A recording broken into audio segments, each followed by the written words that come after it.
Hey guys, what's up? Colton, Lindsay here, coming to you live from my office with the WGR Live. I'm super stoked today because I got a good friend of mine coming on, and I got to figure out how to get in the center of the screen. I'm going to be talking to my friend Joshua Smith over at GSD Mode. Looks like he's already popping on pretty quickly, and we're going to be talking about some really epic shit today. Invite Josh, that's coming on right now, so you can see that. A couple things we're going to talk about is number one is like why hustle every single day? Like what gets you out of bed? What drives you every single day to take you to the next level? And we're going to talk about the digital economy, the digital currency, and how losers get left behind and how the winners are moving to the forefront of business and life at this moment. Quick shout out, my real estate sales team here in Utah. If you know anyone thinking of buying or selling any real estate here in Utah, get a hold of me or my sales team. If you're looking for absolute best coaching and training platform on the planet, most affordable, most effective, fearlessagent.com. And if you really want to learn to master and create financial freedom in your life, check out Financial Freedom Nation, where we are teaching students how to manage that cash flow towards financial freedom so you don't have to be a part of the system, but you create the system. Josh, thanks for being on, my man. Appreciate you being here. What's up, brother? Yeah, no, Okay, so so here, dude. Before we get started, we always have one little tradition that I do since we've been doing those live streams, and I want to invite you to do that tradition. Is that cool if I invite you to do this? Sure, let's do it. Cool. So I always invite people to hit the share button, but I want you to do it the way you start your YouTube videos off, and you say, "Hey, what up, my peeps? It's Joshua Smith. Hit that share button." So that's how I want you to do it, though. Can you do that? All right, now, you know, it's so funny, dude. I'm so good on Facebook when it comes to running ads, but I have no fucking clue. You just have to say it. You don't have to push any buttons. All you have to do is say, "What up, my peeps?" You just have to tell people to share it. All right, what is up, my peeps? Joshua Smith here, getting ready to go live. Or I guess we are live with my homie Colton, Lindsay. Make sure that you share this live stream. Awesome. So if this creates any value for you guys today, make sure to hit those thumbs, those reactions, and put comment below 1 if you know who Joshua Smith is, and put a 2 if you don't know who he is. And also make sure to drop a comment where you guys are from so we know where you guys are coming in at. So Joshua, first of all, for the people that don't know who you are, which I don't know who that is, but in 60 seconds, share who you are, what you do, and what value you're creating for the market space. So I'm Joshua Smith out in Phoenix, Arizona. Today I own and operate several different companies. One of them happens to be a real estate team here in Phoenix, going my 12th year in the business. This year my team is on track to do about 750 transactions, 200 million in gross volume sales here in Phoenix. Wow. So how many people you got on your sales team right now? I'm sorry, you started breaking up for a minute. What'd you say? How many people are on your sales team right now? So we've got roughly 30 full-time agents. I've got 2 full-time transactions.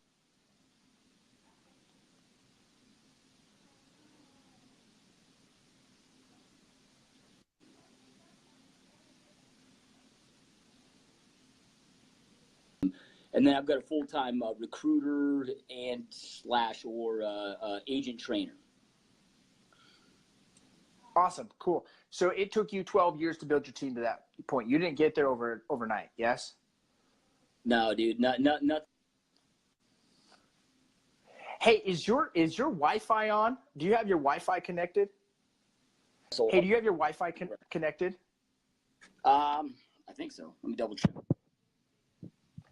Yeah. Hey, can you guys, is Josh's feed, is his kind of breaking up a little bit, or can you hear him clear? Put in the comments below so we know what you guys are experiencing, because it's a little foggy on my side.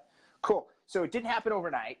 One of the things, I don't know, do you still wake up at 3:30 in the morning? Is that still your thing? You know, dude, over the last few months, man, I've been switching up my schedule, dude. The 3 a.m., I did the 3 a.m. gig for probably, I don't know, 8+ years solid. But now I'm finding myself, dude, just with 3 young kids at home, dude, and it just wasn't the most effective schedule for my life. I mean, it's how I operate best. Like I fucking hate the evenings, dude. Like I do really well in the morning, but I've had to retrain my body and reteach my body. So now I'm actually sleeping in till like 7 a lot of days, but I'm up grinding till like 2 a.m. So you know, this way I get to see my kids in the morning, spend a little time with the family before, you know, I get to the office. My wife and I work out every single day together at 8 a.m. Then I go grind, get home, spend a little more time with the family, and then just go into my home office that I call my cave, and get shit done all night long instead of so it just works out better. Than two, one of my big concerns, dude, like with young kids, right, is blink of an eye, they're gonna be driving cars, dating, all of that stuff, and I'm like, dude, get up at 3 a.m. I'm passed out at like 8, 9 o'clock at night. Like I need to be like, if that curfew is 10 o'clock or midnight or whatever, I want them to know that dad's like up grinding, waiting. I'll know the second they stick that key in the front door, right? So, Yep. so thinking about the future, which I've got a little time for that. My oldest is 8 years old, but but actually it's been working really well, dude. So the hours haven't slowed down. When you own 8 companies or your partnership in 8 different companies, and you have 200 employees and experiencing rapid growth, the hours don't stop. Which I don't want them to. I know. We've talked about this before, but there's different styles of entrepreneurs, right? There's some entrepreneurs that want to build a business to create a lifestyle where they can go out there and just chill and create a machine where they can go out there and chill and do what they enjoy. I'm one of those entrepreneurs that there's nothing, I don't know, maybe outside of having sex that I enjoy more than growing business, but I can't have sex all day long, right? So I can grow businesses all day long. So I just, dude, you can't have sex all day long. I try, man, but after like a too day much of work, it, man, huh? it's Dude, it's like I always tell my wife, 2 minutes in heaven is better than 1 minute in heaven. You know what I mean? Like that's just how it is. Dude, so why? I mean, you are obviously not just addicted to, and I use that word kind of like lightly, but addicted to growing your business, but you're addicted to creating value for others, right? And maybe I'm wrong with that, but like, what really drives you to grow the business? Is it just the results of making a lot of money and growing the infrastructure, or is it something on what the values created from that? Dude, I don't know any self-made, extremely successful entrepreneur that doesn't lead from a place of contribution, that it's about the money. To the outside world, it looks like greed, right? Because of course we as you're on that path to creating success, you start to realize the value of money. So yes, I care massively about money. Money absolutely matters to me. I respect it for the resource and the tool that it is, but I don't worship money, right? Like on my deathbed, I don't have a dollar figure that I must hit to be a fulfilled man, right? So the contribution piece is huge, with the podcast, everything that I do a lot of free speaking events. I'm getting ready to speak to 1,600 agents here in Phoenix in September with Barbara Corcoran from the Shark Tank and Josh Altman from the $1 Million Listing in LA. And, so I do a lot of that. And of course we have the podcast that we have over 1 million downloads a year now, and do a lot to give back. But I can't lie to people and say that, I just do what I do to have an impact. I also do what I do because it's what I love to do. And I think that for us to go out there and have the biggest impact, we need to learn to be selfish a little bit, right? We got to take care of ourselves at the highest level, do what truly makes us happy, inspires us, and fulfills us, so then that we can have a greater impact. And when you find that path in your life, it becomes powerful. So, I definitely want to have an impact, and I want to continue having more and more of an impact. Some different things that we're launching right now, getting ready to launch some daily releases and just a ton more free content that we're putting out there. But on a selfish level, dude, it's what completes me as a man, as a human being. I love to build shit, dude. I'm not that guy that can sit and chill, dude. I can't go sit and chill on the beach. Like if I'm on the beach, I gotta like build the best fucking sandcastle that's ever existed on the beach or something. I've got to always be building and doing something, dude. It's just how I roll. Awesome. So why do you give back? Like, what's the point? What's the purpose? Like, why you create value for people? Like, go speak for 1,600 people. Dude, again, man, I would be lying, and I try to be upfront, honest, and authentic as possible. I'd be lying if it was just to impact others, right? I mean, it does have a massive impact on others. On a selfish level, dude, it makes me feel damn good about myself, right? It just does. Like anytime you give to a charity or when you give up and speak in that manner. I mean, at one point last year, I hit 16 cities in 14 days doing free speaking events. And when I say free, that means I didn't get paid for the event. So I had to pay my airline, pay my hotel. And, I spent over 40 grand last year just doing free events for people. And yeah, it's dope, dude. When people come up to you and they're messaging you afterwards, I've had people come up after events and in tears, right? Which is amazing. But on a selfish level, dude, it makes me feel really good about myself as well. That I'm doing something bigger than just focusing on me. So it's this cause versus the effect, right? The effect is the fear, the doubt, the worry, the anxiety, the depression, the hate, the jealousy, and then the cause is the massive action, the empowerment, the passion, the excitement, the enthusiasm, the joy, the giving, right? What I've learned for me is I can't give if someone's not willing to receive, and I can't receive unless someone's willing to give. Like it takes both of those, right? And you're cool if we talk about this. You said you went through a stage in your life with depression, right? Yep. Right. And so was there ever a person like during that time that just maybe they didn't have to, it wasn't for money, but they just stepped in and they served you and they created value for you just because they could? Not at that time.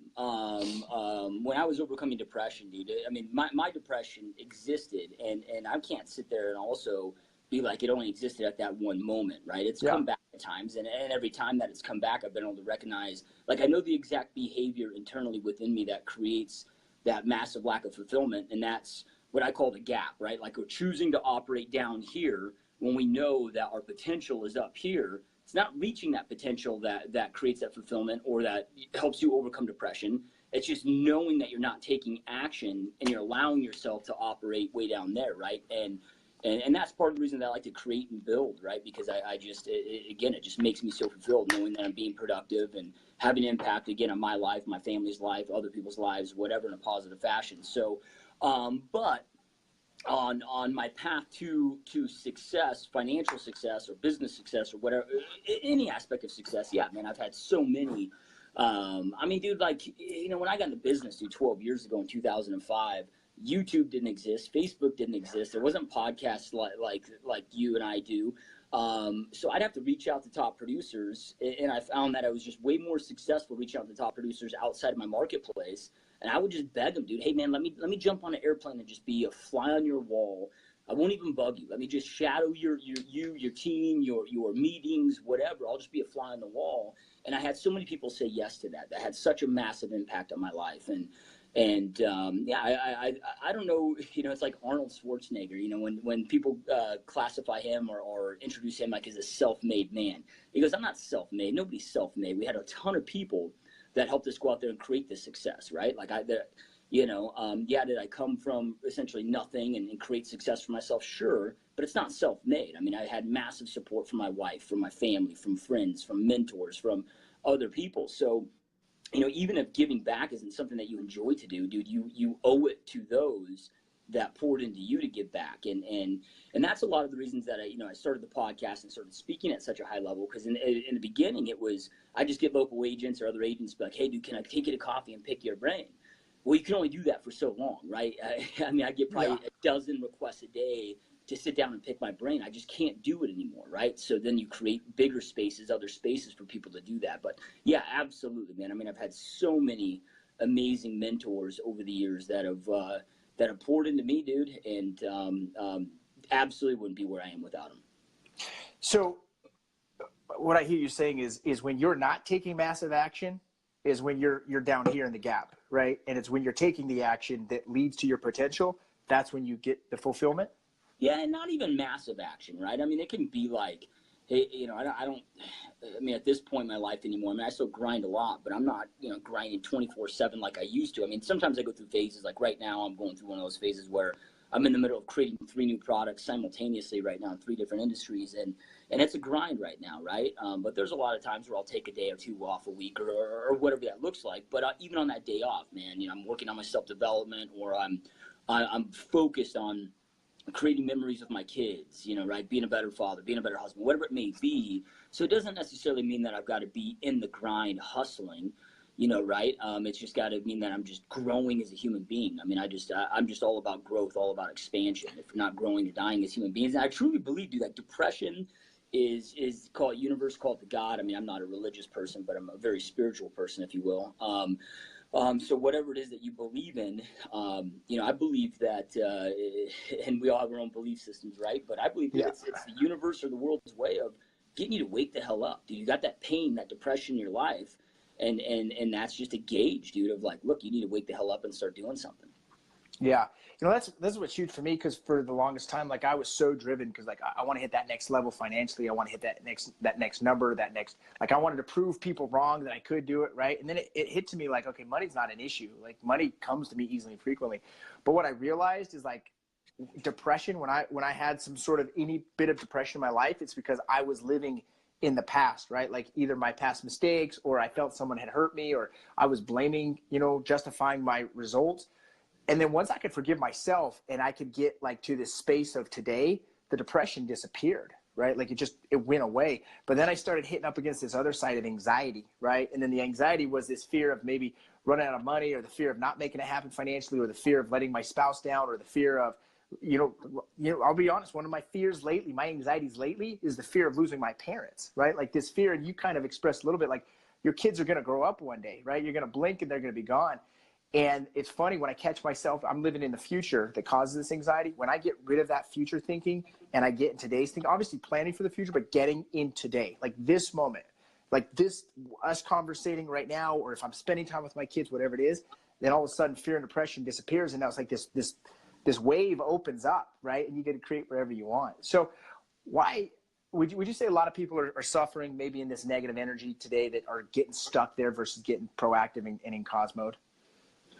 Dude, I mean, I don't, I mean, everybody's got their own, shit, dude. So I can't True. really speak for others. I mean, my experience has been, at least for those that that have been close to me, that have been in those down times. I mean, there's a lot of reasons that can create it, right? But almost every time that I've experienced is some type of victimhood, where we're blaming the cards that were dealt, not learning to, hey, here's the cards I've been dealt. Let me go play these cards to the best of my ability, right? I mean, victimhood is just when you're blaming your circumstances, right, for the life that you created, instead of taking responsibility of that. And I was told at one point that there was three things that create all suffering and war and internal suffering, depression, all that on this planet, which is resistance, resentment, and revenge. I believe there's a fourth thing now today. I mean, I think that those things are all true, but I believe that there's a fourth now today, which is comparison. And I think a lot of the suffering that exists now today is directly due to social media. It's like, you texted me before this app. I'm like, dude, I had to download Facebook on my phone just to be here for this interview, right? So, like, I don't even, I'm totally detached from it as possible, because I mean, I'm weak like every other human being, right? So I just learned that success is an elimination, dude. If I just eliminate this shit, if I have Facebook on my phone, I'm gonna get addicted to it, right? I'm gonna be on it 24/7. I don't want to be that guy.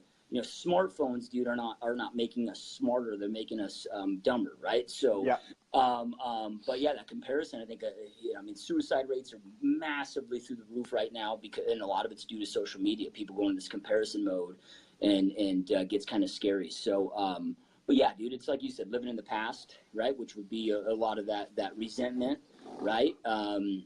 And I love that you brought that up with living in the past or living in the future, which most people do. And we become delusional as human beings. We always think our future self is going to be stronger than our current self, right? It's always like, oh, dude, I'm going to start working out Monday, man. I'm gung ho. I'm going to start working out Monday. I'm going to, whatever. And this is like a Thursday. And then all of a sudden, Monday comes, you're like, I'm good, right? We always like have this presumption that our future self is going to be better, stronger, more disciplined. And the only way your future self is going to be better, stronger, more disciplined is focusing on the now, becoming better in the moment, in the now. It's like Jim Rohn always said, man, success, or creating success, is not a doing process, it's a becoming process. So I've got to learn to be better in the now, so then I can become better, and become the person I want to become for the future. And then the other thing too that I think, at least recently it's come up, and not me personally in my life, but some people close to me, that's created a lot of suffering and pain, is people today now, feel like they have to have this purpose or this why. It's like, and it seems like so many people that go down that path so deeply,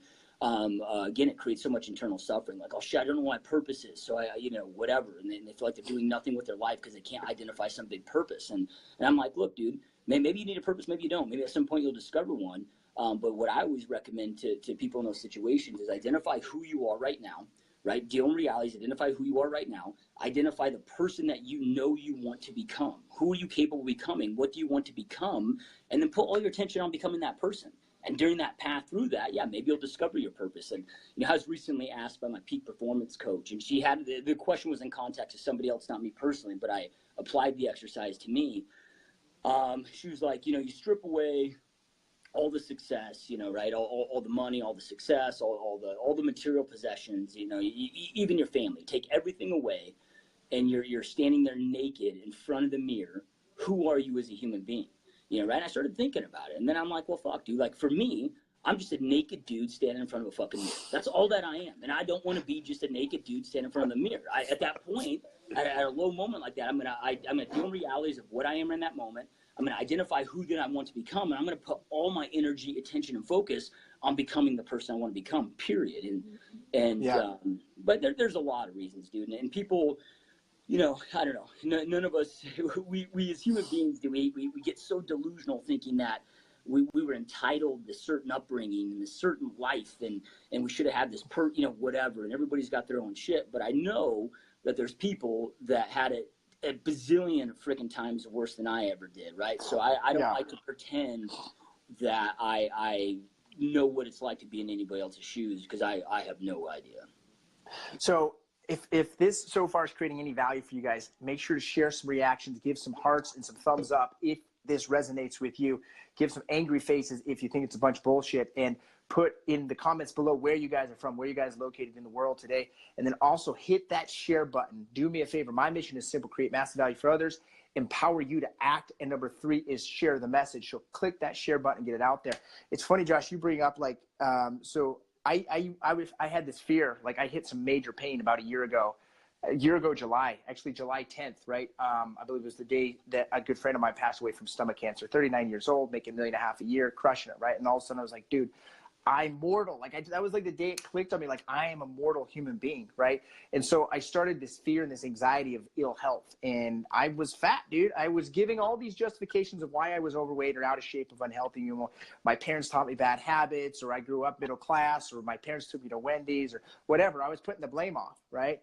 And it was only until I got that pain big enough to me that I was like, all right, that's my choice. I choose to be unhealthy. So I want to now choose to be healthy. You go from, in November till today, I go from 210 to 172 pounds and drop down to just about 12% body fat. And it was only once the pain was great enough that I said, enough is enough. I got to take some action to get my shit together, right? It doesn't matter how much money I'm making if I'm dead at 35 or 39, right? So what are some of the action items or the things that you could suggest to these guys listening in that allows you to get into that just cause mode, that production mode, that fulfillment mode, and just create? Yeah, I mean, to get into the mode that you need to get into, at least in my opinion, right? Because if we could split the atom on success, and everybody has to define success however they want to define it. Who the hell am I or Colton to tell you what success should be for your life? But if we were to split the atom on success, meaning, you split the atom, what's inside, like neutrons, right? Which is, we can't even measure how small they are, right? So if we were to split the atom to the smallest element that exists out there when it comes to success, it's discipline. It's mastering self-discipline, and what is discipline? It's mastering those things and learning to do those things extremely well that you fucking hate doing, right? So how do I go out there and master discipline? Because if you're relying on willpower, you're probably not going to make it, dude. Because we all, like, I don't know about you guys, but I have like a ton of willpower until like noon, and then it's out the damn window, right? So I can't rely on willpower, right? So how do I create disciplined habits in my life? Is number 1, get clarity on what you want. And if you can't figure out what you want yet at this point in your life, figure out what you don't want. It's like every Monday, my wife and I, we have date night in our marriage. And we go out to eat. And, the other night I'm sitting there and I'm looking around the restaurant, right? And like 90% of the people in the restaurant were not just overweight, but borderline or even morbidly obese. And there was this one lady that probably was only in her 60s that had a walker, that couldn't even get out of the chair because she was so overweight, neglected her health so bad. Like, I may not know the exact shape or health that I want for myself when I'm, that age, but I can identify that and be like, I know I don't want that. So if you can't figure out what you want, which a lot of people have a difficult time with, which I get. Identify what you don't want, dude. Like I know that I don't want to have those health issues. I don't want to have a failed marriage, right? Like I've had elements in my life where I've had pain that woke me up. But you don't have to wait until you have a low moment to wake up, right? The saying is, it's smart to learn from your mistakes, but the smartest way is to learn from others' mistakes, right? So, like I don't have a failed marriage. I've been with my wife we started dating at 16 years old. So we've been together for 19 years now, and married for over a decade. And we have a great marriage. And I don't want to have a failed marriage, right? So I'm very intentional about that. Now, I haven't had to go through the pain of divorce or pain of that, being to that verge to wake up. I just figured out what the hell I don't want, right? Yeah.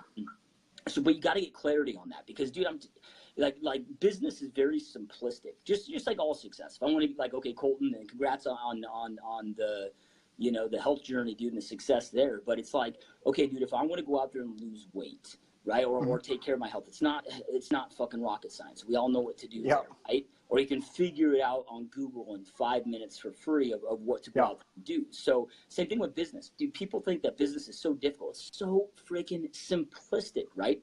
The difficult part is we overcomplicate it, right? But simplicity doesn't mean easy, right? It's very hard for me to choose. Like right before I jumped on this interview, dude, I had grilled chicken with some zucchini, right? No sauce, tasted like hell. Plain, whatever. But I know what I want with my health. It's summertime, and I want to pull off my shirt and feel good, look damn good, right?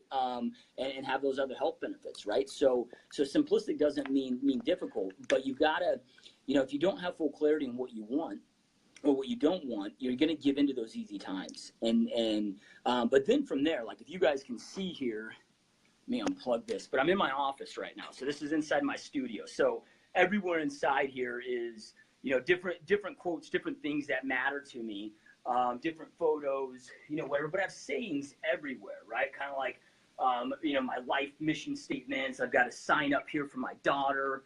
I've got one of my favorite Eminem posters there. So it's one of these things, dude, where every single day, like for me, I always think of Zig Ziglar's quote, motivation doesn't last, but neither does bathing. That's what you need daily. So every day, dude, I have a planner that I go through where I write out what my yearly goals are for every aspect of my life, right? I write out where I am year to date with those goals and how, so it's always, here's my goal, here's how I'm doing to that goal. Then I have a planning element for each aspect of my life. Like what's my plan for my workout, my meditation, my self-development, for my business. I identify the 3 most key top things that must happen to create today a success. And then at the end of the day, I have a reflection process that I go through. Okay, here's everything I had to do to create a win today. And then now let me reflect on this, dude. And I have that document next to me all the time. So there's times, dude, I got to whip out my goals and review my goals 4 or 5 times in a day, right? Like I might be grinding, all of a sudden it's 3 o'clock in the afternoon. I'm like, shit, dude, I don't feel like doing this anymore, right? Well, then I can lose motivation very quickly like any human being, but it's my choice to stay in that state, right? I can re-energize myself, re-get myself in the right state. And I will say the number one way to increase motivation is by taking action. Like you gotta understand that you are not your emotions, right? Like when you got that voice in your head every morning when my alarm goes off, dude, especially when I was doing those 3 a.m. wake ups for almost a decade of my life, my emotions were like, dude, don't wake up, I'm tired, you deserve to sleep in, you've been working hard, like you don't need to be doing this. But I know I'm not my emotions, right? Your emotions, that inner voice in your head, is really your domestication of society speaking to you. If it's you speaking, who the hell's listening, right? So I understand that I'm in control of my emotions. I can listen to them or not listen to them. So when I wake up in the morning, I'm not like one of those people that wakes up in a great mood. Like I'm kind of pissy, right? But I choose to not listen to them, and then I can choose to start taking action. And then the more action I take, the more it breeds more action. One of the big differences between winners and losers is losers wait to get motivated to take action, right? Winners take action regardless of their emotional state. Ooh. And again, that action then continues to create more and more action. So give some thumbs up if you can resonate with that. Like it's for me, like I wasn't motivated to go to the gym, right? I felt better after I went to the gym. And then the more I went to the gym, the more I was motivated, to where now, like, I just go to the gym. Like I go do my workout. And it's not just going to the gym, it's like, all right, dude, I got to make sure that I've got 6 exercises in with a minimum of 10 sets on every exercise, and I got to hit 15 minutes of HIIT training today, right? Like before, it was just like, oh, I arrived, like I came to the gym, right? But it was only once I got into it that motivation came. So hit that share button if you get any value from Josh. And also Patrick said here, Josh just said, everybody has a past, everybody has a situation. Colton, something you may want to consider is you are in judgment of others. I completely admit I judge other people. I'm great at being a judge. And you know what? That's one of the things that I increasingly get better at. But one of the things that I am not okay with is people in my area, my sphere, whether it's on Facebook, on social media, or in my environment here in the my organization, is I'm not okay with people staying in that effect mode. I am not okay with people saying, hey, this is my situation, and because of that, my life is worse or more difficult, more challenging than you. And the reality is like, get to fucking work and create life on your terms. And sometimes I offend people. Like, that's just how I am. And I don't mean to. I'm just saying, hey, enough is enough. Let's get to work. Let's create life on our terms. So appreciate that feedback. Thank you, Patrick. You know, one of the funny, as we start shifting gears here, Josh, a couple of statistics that I recently read. I read a book called Irresistible, and it talks about 2 types of addiction. One is a little bit about substance addiction, but number 2 is behavioral addiction, which is rampant across society today. You talked about it, being addicted to Facebook, social media, email, your phone, Instagram, right? Like, it is an addiction that's becoming a problem. And the difference between being like addicted to your phone and say Instagram versus being addicted to heroin, people want to help you get off heroin, but 1,000 people want to help you stay on your phone and get you clicking that next button to be able to get you to purchase something or like something or share something, right? So 65% in this book, it shares that 65% of Americans, so 62% of Americans wake up with their phone in their hand in the first 15 minutes, and they go to bed with their phone in their hands the last 15 minutes of a day, right? Like, that is a prime example. People are addicted. 65% of Americans today in modern society are overweight or obese. That, to me, is a problem, is an issue that someone must address. Like, if we don't call awareness to it, who is going to call awareness to it, right? Arnold Schwarzenegger, you brought it up. He wasn't self-made. He had mentors. He had people calling him out and saying, hey, dude, you want to level up? You want to get here? You got to push yourself to the next level. So let's shift gears and talking about shifting to the next level. You clearly have dominated your social media with getting your message out there, but it sounds like you've dominated in controlling and not becoming addicted to social media. So tell and share your feedback on how digital economy is shifting business forever, number one, and how people need to be and must be involved with it. Number 2 is, how do you keep it from becoming an addiction? Okay, dude. So, I mean, when it comes to an online marketing presence, I mean, let's just speak real estate, right? So, you know, the game never changes. There's fundamental truths that I mean, I know realtors that have been top producers for 40, 50 years, you know, right? And the same shit that worked 40 or 50 years ago works today. It's just eyeballs are in different places, right? So, you know, I used to do radio, I used to do TV, I used to do, you know, 50,000 direct mail pieces every single month. My message that was on those hasn't really shifted. Like, the guarantees that I use, my call to actions, like, really none of that's shifted. It's just where the consumer's eyeballs have shifted. So you've just got to follow and adapt to where people are, right? You got to show up where your consumer is, and it just happens to be social media. I mean, there's over 2 billion people on Facebook right now. The average person checks in and logs into Facebook 17 times a day. So if I'm not there, then dude, like, if your avatar is there, meaning your ideal client, the consumer that you want to reach, if you're not showing up where they are, you're going to have some issues. You're probably going to become extinct, you know, right? So that's how I look at it, man. And I don't care where they are. I don't care where they're going next. I'll just always shift, move, shake, and adapt. I mean, it's one reason that I've been in business now for 12 years, and my real estate business has grown every single year, regardless of if it's been a big boom, a crash, interest rates, who the hell the president is. None of it's mattered. And it's not because I'm brilliant, you know, right? It's just because I'm smart enough to adapt, shift, and change to where people are. And that's the importance of it. So yeah, I mean, I've got my own private Facebook group that we started that's got, you know, 7,000+ people in there. You know, my business page, I don't know, 30,000+ likes on that page now.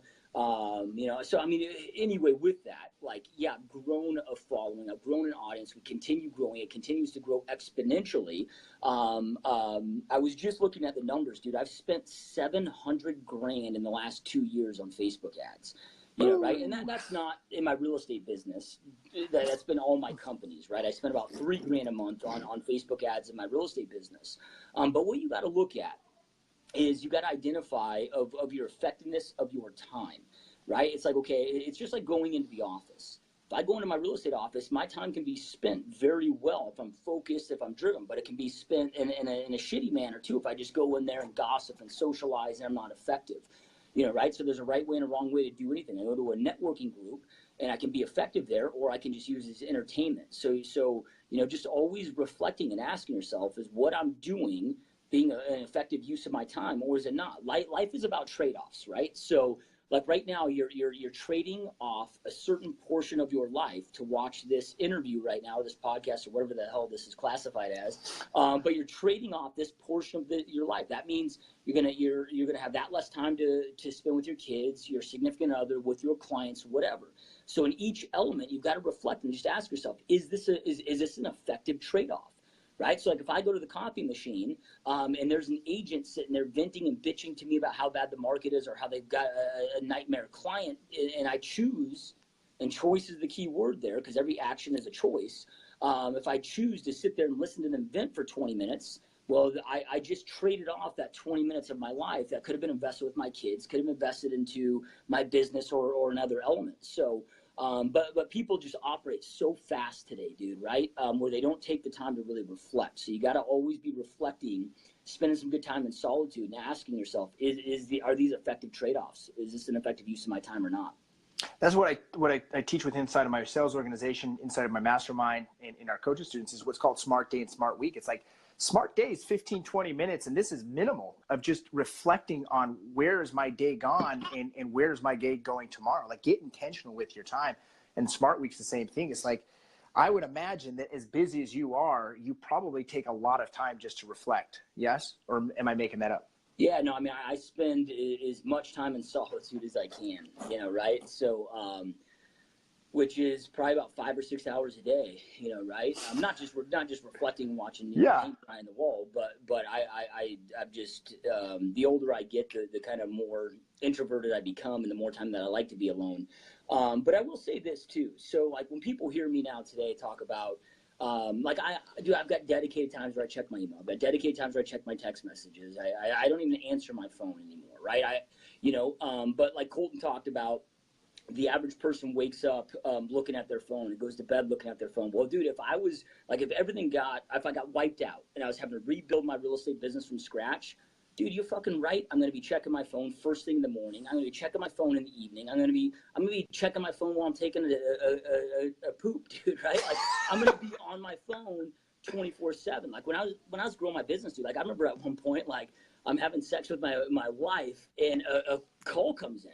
And I'm like, dude, I got to take this call, right? And she's like, seriously? I'm like, yeah, baby. Like, this is I got to grow and build, right? So, there's different elements, right? So when people ask me about my schedule today and what I do today, I'm like, you got to understand it. It's a little different. I mean, I have multiple personal assistants now that handle certain things. So those calls, those leads aren't getting missed. So, I think people there need to be careful too, where dude, like leads can't be missed out on, opportunities can't be missed out on. If I was starting from scratch today, I would be addicted to my phone, not in an entertainment fashion, but I'd first thing in the morning, I'd probably set my alarm every other hour in the middle of the night and checking emails and responding to those, right? Until to the point where I could delegate those things out, right? And that's when you start to have a true business, is once you get to the point where you can delegate those. But for a while, yeah, you got to hustle and you got to grind until you get to the point where you can delegate it strategically.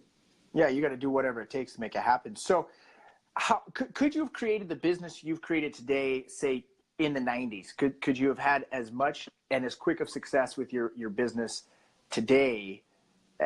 Could you have done that in the 90s as you've done today? Did that question make sense? Or did I just confuse you? Yeah. Well, I mean, it's theoretical, right? I mean, but I believe so, right? I mean, I had massive success when I first got in this business in 2005 at 23 years old with, that was before, again, social media.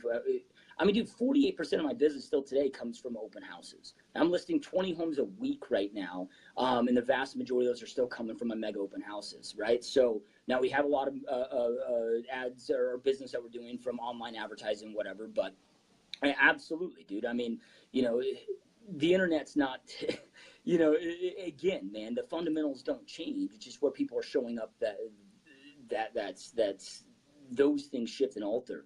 But yeah, man, I mean, if you have the right mindset, the right commitment, you're going to create success in any environment that you're in. The reason people don't create success in their life has nothing to do with, the mediums. I mean, it has all to do with their commitment, right? I mean, how committed are you to going out there and creating success? I mean, that's all it boils down to. If your bank account sucks, it's because you're not committed to your bank account. If your health sucks, it's because you're not committed to your health. So, and that's just a personal thing that people have gotta learn and learn to deal with.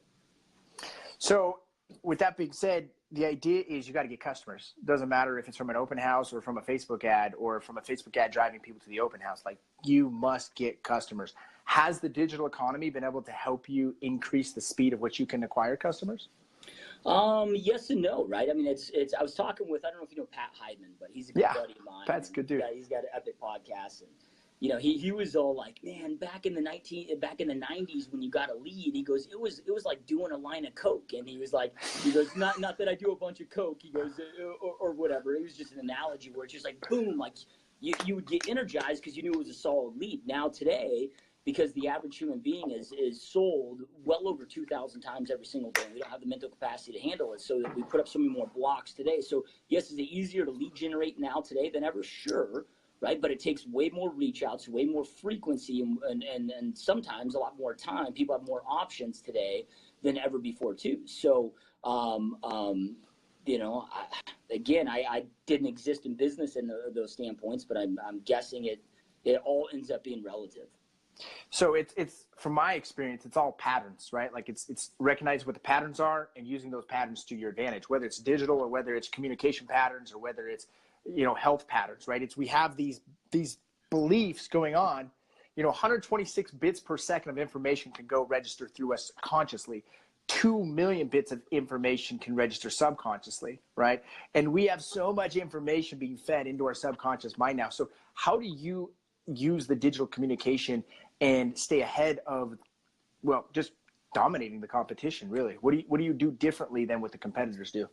Well, dude, again, man, I'm just committed to mastering my craft, right? So, I mean, for real estate success, right? I mean, there's only a few things that you got to do to create success. Number one, master your craft, right? So when I'm talking about mastering my craft, that's going to be mastering my processes. That's my lead generation, my lead follow-up, my listing presentation, my buyer presentation, leading my clients to going under contract, and then, of course, the contract to close, and then we've got the past clients, right? So I'm going to master those processes. So when I say master them, like, I became, in my opinion, one of the most badass listing agents, right? Like I don't go on listing appointments at this point in my career, but when I was going on 6 listing appointments a day, right? That wasn't uncommon for me.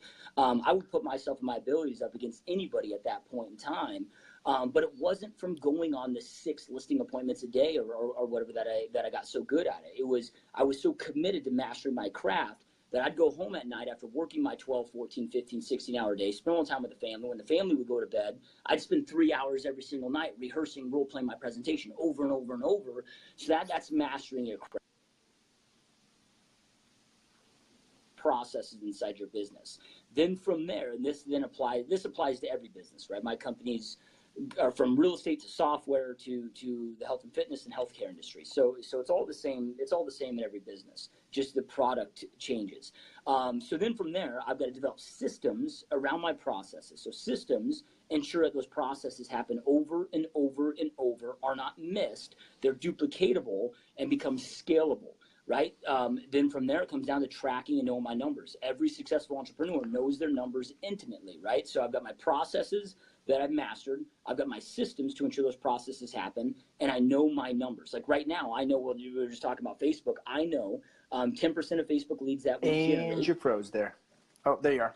Cool, you Okay. froze for a second. So I know that 10% of all the Facebook leads I generate turn into an appointment set. 76% of our appointments set end up getting conducted. 26% of our conductions create to a close. So that's 1 close out of 47 Facebook leads. So let's just say I want to close 12 Facebook leads a month. Well, I know I need to generate 19 Facebook leads a day, right? That's what tracking allows you to do. Like my business is 100% predictable. I know exactly where my business is. I know exactly where it's going to be in 30 days, 60 days, 90 days, 120 days, based on the numbers. Then from there, if you want to create a true business, meaning like my real estate team, I mean, a busy week for me right now, my real estate team is about 15 minutes a week of my involvement. So as I'm doing this show with you right now, I've got 87 deals in escrow. I don't know one address, but that's not my job anymore. My job is to oversee the systems, making sure that the processes are being executed, making sure that my agents and my teammates are trained, coached, and have all the greatest opportunities that they possibly can for that. So then once I have those dialed in, then it comes down to my ability to be able to strategically delegate, and that's what the growth of my company then becomes about. So when it comes to real estate success, that's it. I will say this though, Cool. You guys are talking about digital marketing. If you are reliant on social media to grow your business and your chips all in on that, you're gonna have some big freaking problems, right? Like, dude, you can't. What do you mean by that? Explain that. Well, okay, so if I have no other pillars to my business, right? If my one pillar is just Facebook advertising, and I have no other pillars, and I built my business on one foundation, one source, and that's it. What happens if that shifts, right? I mean, I've had so many elements of my business that have shifted, and we've been, because there is no, like right now I'm getting ready to create, or not getting ready to grow, we're going to be launching it soon. It's a new REO and short sale product program. And inside there, I talk heavily about there's no such thing as a good market or a bad market. It's always whom is it good for. You know, so you got to always have these different pillars out there and be able to shift and move and adapt to that marketplace. But dude, if your chips all in one medium, especially in my opinion, I mean, that's the scary thing I see in our industry right now is people just so laser focused on one medium. Now, I love Facebook ads, don't get me wrong, but I have many other mediums that we're attacking too. I don't want to put myself in that vulnerable of a position ever, and I never have, and I never will, where I'm just reliant on one source. Well, you look at that in the last, I don't know, 4 or 5 years, Facebook changed their algorithms and everyone had their Facebook, business page. They had 10,000, 30,000 followers. You could get in front of those people every single day. Now all of a sudden they change it to pay to play, and you go from 10,000 people seeing you every day to 1% of those people seeing you every day. You never know when the algorithm is going to change or when the digital process is going to change. So what I hear from you is, and I'm getting is you got to really dominate your process, your system, and creating that database of being able to always drive business out of creating the database. It doesn't matter if it's digital or from postcards or open house. Yeah, and a good example is look at all the REO agents, right? I was one of them, right? I shifted and adapted. I was a top traditional agent. The market crashed. I was amongst one of the biggest crashes in Phoenix, Arizona. So I shifted and adapted and positioned myself to be a top REO short sale agent, right? But I kept those other mediums alive. So when that started to go away, I was easily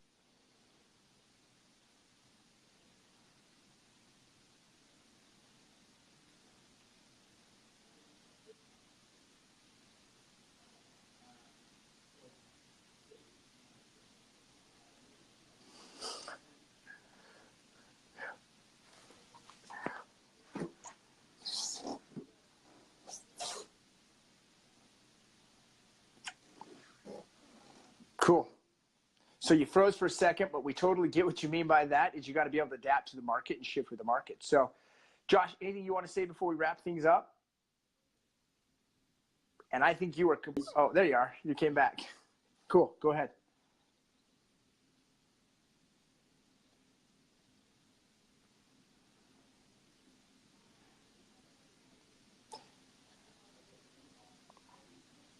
All right, cool. So we have clearly lost Josh. Josh, appreciate you being on the show. Your signal's cutting out, so I'm going to wrap you up. Give Josh a bunch of thumbs up and click that. We appreciate Josh being on the show. One thing that I would recommend to you guys is to create your database, create your processes, create your systems. And what can you take away from today's interview from someone that is clearly creating life on their terms? That's the whole purpose that I do these podcasts is I want to learn from other people living epic lives, and I want to be able to take what they've created in their life and apply it to my life. I know that one day I'm going to die. In fact, you're going to die. Gary Vee talks about this. You're going to die. Your life is going to end. When you get to the end, do you want to have lived life on your terms, or do you want to have lived life on other people's terms? We have 7.5 billion people on the planet today. You have so much information coming at you trying to tell you how to live your life. my recommendation is you start to live life on your terms. What does that look like? The best way to do it is we live in a diverse world, so learn from people that are creating massive results in their life and say, hey, I'm going to take from them and I'm going to apply it. I'm going to go to work and I'm going to do that. Cool. A couple ways that I can help you create life on your terms is number one is you want to grow your real estate sales business. You want to become a better real estate salesperson. Go to fearlessagent.com. Get signed up today for the absolute most affordable, effective coaching and training on the planet, fearlessagent.com. One of the ways I can really help you grow your life is if you have this problem where you might be stuck financially, can never get ahead, or you never can get that money working for you. I want to help you create financial freedom, and we can do that through our Jumpstart program. Go to financialfreedomnation.com. And we literally have almost 100 students have gone through our beta program in the last 6 weeks. We are watching people pay off credit cards. We are watching people buy investment properties. We are watching people create digital currency. We are watching people pay off business loans. We're watching people actually start to have a management system for their cash flow. And in fact, on the 15th of July, we're going to be launching for the beta members only our Financial Freedom Accelerated program, where we're going to have a group coaching aspect and a private group for the people that are involved. Do they want to grow their financial freedom? Cool. And then also, if you guys are outside of Utah, or if you're in Utah and you're looking to buy or sell real estate, or you have someone that needs help, get a hold of me or my sales team, the WGR Real Estate Sales Team. We want to help create value for you in our real estate sales business. We're ready to take advantage of any opportunity you guys can send our way and help create value back for you guys. And the very last thing I just want to put out there is, if you have considered to grow around a specific group of individuals that are committed to a high level of success and happiness and just dominating and creating that life on their terms, I would suggest that you apply to join my personal mastermind with AJ Maida, Brian Casella, Al Torrey, Cody Barton, just some of the people that are involved. There's 20 of us right now, 21 actually that are inside of our mastermind. It's called the Real Estate Hustlers Mastermind. And I'll tell you, it a little bit is about real estate, but a lot of it is about creating life on our terms. I mean, we're talking about how do we improve our relationships? How do we grow our financial growth, financial freedom? How do we take our health to a next level? We got some, Chad Boyle's one of our examples. Not only is he on track to make over $200,000 in his real estate business this year, and it's his first full year in real estate, leaving a corporate position, but he also has already lost 40 pounds. Yes, that's right, 40 pounds just with his physical body, fat just taken off, and he is really dominating. And so those are some of the things that you can create in your life when you get into that right circle, get around those people. So appreciate you guys for watching this. Do me one last favor. Give me a bunch of reactions if this created any value for you. My mission is to create massive value for everyone and empower you to act. Where must you act now? Where do you got to take action now? Do it now, because now is the time. You don't know what's going to happen tomorrow, but you do know right now. So take some action. And then finally, share the message. Hit the share button and help this empower someone else. Help this create value for someone else. And together we can help make peace come to this earth. And you know, I literally think about everything that we are challenged with as humanity today, with 7.5 billion people on the planet. We've got wars going on. We've got health problems going on. We've got violence going on. We've got a lot of negative shit going on, but together we can create more positive stuff. We can create a more positive outlook, and we create value for other people. And right now, I believe more than ever, it's my opportunity and it's my responsibility, it's my obligation to give back and serve in a huge way. And I hope that you guys feel the same. So ask yourself this question: where can I go create value today, and who can I go more? Practice more, role play more, go on more presentations, and naturally ask them to sign the contract. The best way that I've learned to do that is, in a nutshell, this is my philosophy to get you absolute top dollar. Is this definitely what you're looking for, Mr. Seller? It is? Okay, awesome.